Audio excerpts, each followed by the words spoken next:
The Boston Bruins are out. Despite being pretty heavily favored to raise the Stanley Cup on Wednesday night, it was the St. Louis Blues who lifted Lord Stanley, after prevailing with a dominant 4-1 victory in the winner-takes-all Game 7 in Boston. For the Blues, it's their first title in franchise history. For the Bruins, it's the second time in 6 years that they've watched an opponent lift the cup in their building. So, where did things go wrong for the Bruins in their quest for a 7th cup? Let's take a look at some of the reasons why the Blues will be getting their names etched on the trophy instead. Lack of production from Boston's top 6 through the first 5 games of this series. St. Louis did a great job of matching and outplaying the Bruins' top players at 5-on-5. They were suffocating defensively, and the Bruins' top 6 wasn't able to get much done. The only even-strength goal from those top 2 lines in games 1-5 came when Jake DeBrusk scored late in Game 5. Things looked like they might be starting to turn around in Game 6 when Patrice Bergeron, Brad Marchand and David Pastrnak finally found some production and a possible breakthrough. The second line also had its best game of the series in that game. However, the Blues managed to once again leave those top players frustrated with their defensive pressure and structure in the do-or-die Game 7, and some unforced errors also proved to be costly.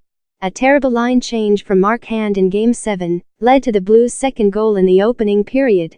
Pastrnak whiffed on a handful of great opportunities. It all looked like a mess again.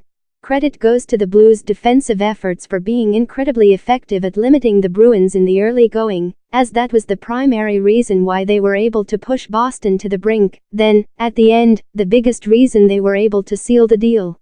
Ryan O'Reilly's revival. Ryan O'Reilly didn't have a great first 3 rounds, at least relative to what we expect from the Blues center. But he saved his best for last, and was the Blues' best forward in the Stanley Cup final, racking up 9 points, 5 goals and 4 assists, over the course of the 7-game series. That resulted in O'Reilly winning the Conn Smythe Trophy. He was especially strong down the home stretch, with all of those 5 goals coming in Games 4-7, including the opening goal of Game 7, to give the Blues a lead in a period where they were getting dominated.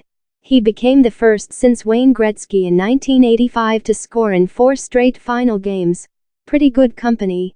O'Reilly is one of the Blues' most important two-way players, as not only was he the team's leading scorer during the regular season, but he's also up for the Selke Trophy as the league's best defensive forward this year.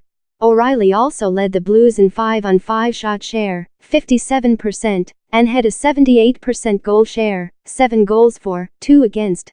Jordan Binnington in Game 7. The Bruins had the better goaltender in this series, but the Blues had the better goaltender in Game 7. Jordan Binnington was incredible in the finale, especially in the first period. In that opening frame, the rookie netminder made several difficult stops to keep Boston fruitless during an onslaught that lasted nearly the entire first 20 minutes. Had he allowed even one of those opportunities past him, it may have been a completely different game. On the other end, Tuukka Rask couldn't quite match his opposition, and the Blues managed to score twice on 4 shots, in what was a demoralizing first period. Binnington also made an absurd pad save to rob Joakim Nordstrom, and deny the Bruins a sign of life in the third period. At that point, the game felt like it was over. The Bruins could get nothing.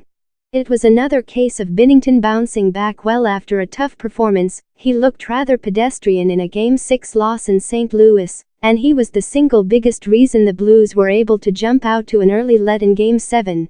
The Blues' fourth line. St. Louis's depth was a major part of the reason they were able to clinch the Western Conference. Their third line was possibly their best in the second round, while their fourth line was possibly at their best in the Western Conference final. While that third line was pretty thoroughly outplayed for most of the Cup final, the fourth line of Oskar Sundqvist, Ivan Barbashev and Alex Steen was really excellent once again. That unit was often impressively physical and quick on the puck, suffocating Boston's offensive attack and driving play the other way. It didn't contribute much offensively, but its impact was felt in how little it gave up. It should also be noted that both Oskar Sundqvist and Ivan Barbashev were forced to miss 1 game apiece, while they served suspensions, as the Blues lost both of those games. In the games where one of those guys was out of the lineup, the Bruins scored 12 goals. In the other 5 games combined, the Bruins had 10 combined. Maybe not a coincidence.